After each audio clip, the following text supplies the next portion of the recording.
ಸರ್ಕಾರಕ್ಕೆ ಹಿಜಾಬ್ ಆದೇಶವನ್ನು ಹಿಂಪಡೆಯಲೇಬೇಕು. ಹಿಜಾಬ್ ಆದೇಶವನ್ನು ಹಿಂಪಡೆಯಲೇಬೇಕು. बोलो भारत माता की बोलो भारत माता की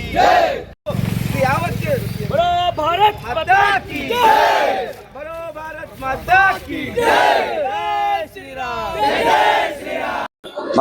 ಮೊದಲಿದ್ದಂತ ಬಿಜೆಪಿ ಸರ್ಕಾರ ಏನು ಸಂವಿಧಾನಾತ್ಮಕವಾಗಿ ಒಂದು ಕೆಲಸ ಮಾಡಿತ್ತು. ಅದನ್ನ ಎಲ್ಲರೂ ಕೂಡ ನಾವು ಸಂತೋಷ ವ್ಯಕ್ತಪಡಿಸಿದ್ದೀವಿ. ಯಾಕಪ್ಪ ಅಂದ್ರೆ ಇವತ್ತಿನ ದಿವಸ ಏನು ಸ್ಕೂಲ್ ಕಾಲೇಜ್ಗಳಾಗಿರ್ಬೋದು, ಯಾವುದೇ ಭೇದ ಭಾವ ಧರ್ಮ ಜಾತಿ ಇರ್ಲಾದೇನೆ ಈ ಶಾಲಾ ಕಾಲೇಜ್ಗಳು ನಡಿಬೇಕಂತೇಳಿ ಎಲ್ಲರ ಉದ್ದೇಶ. ಯಾಕಪ್ಪ ಇವತ್ತಿನ ದಿವಸ ನಾನು ಬಡವ, ನಾನು ಶ್ರೀಮಂತ, ನಾನು ಆ ಜಾತಿ ಈ ಜಾತಿ ಅನ್ನೋದು ಯಾವುದು ಈ ಸ್ಕೂಲ್ ಕಾಲೇಜ್ಗಳಲ್ಲಿ ಬರಬಾರ್ದು. ಆ ಉದ್ದೇಶದಿಂದ ಬಿಜೆಪಿ ಸರ್ಕಾರ ಸಮವಸ್ತ್ರ ಕಡ್ಡಾಯವಾಗಿತ್ತು ಹಾಗೂ ಹಿಜಾಬ್ ಅನ್ನ ನಿಷೇಧ ಮಾಡಿತ್ತು.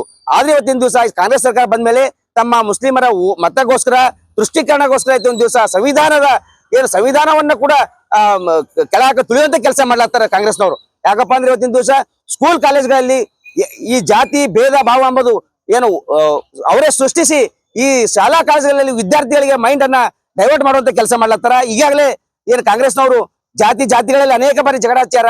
ವೀರಶೈವ ಲಿಂಗಾಯತ ಅಂತ ಅನೇಕ ಬಾರಿ ಜಾತಿಗಳನ್ನ ಹೊಡೆದಾರ. ಇವತ್ತಿನ ದಿವಸ ಯಾವ ಮಟ್ಟಿಗೆ ಅಂದ್ರೆ ಇವತ್ತು ಸ್ಕೂಲ್ ಕಾಲೇಜ್ಗೋಸ್ಕರ ಈ ಜಾತಿ ತರುವಂತ ಕೆಲಸ ಮಾಡ್ಲತ್ತಾರ ಕಾಂಗ್ರೆಸ್ ಸರ್ಕಾರದವರು. ಇದನ್ನ ಉಗ್ರವಾಗಿ ಖಂಡಿಸ್ತಾ ಇದ್ದೀವಿ. ತಕ್ಷಣ ಶಿಕ್ಷಣ ಸಚಿವರು ಈ ಆದೇಶವನ್ನು ಹಿಂಪಡೆಯಬೇಕು. ಇಲ್ಲದೆ ಹೋದಲ್ಲಿ ಮುಂದಿನ ದಿವಸ ಉಗ್ರವಾದ ಹೋರಾಟಗಳನ್ನ ಮಾಡ್ತೀವಿ.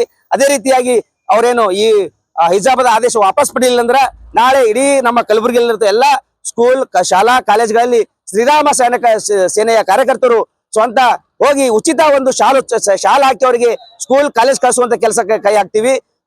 ಅದಕ್ಕಾಗಿ ನಾನು ಇವತ್ತಿನ ದಿವಸ ತಮ್ಮ ಮಾಧ್ಯಮ ಮುಖಾಂತರ ಮತ್ತೊಮ್ಮೆ ಸರ್ಕಾರಕ್ಕೆ ಮನವಿ ಮಾಡ್ಕೊತಿದ್ದೀನಿ. ತಕ್ಷಣ ಈ ಆದೇಶವನ್ನು ಹಿಂಪಡೆಯಲೇಬೇಕು.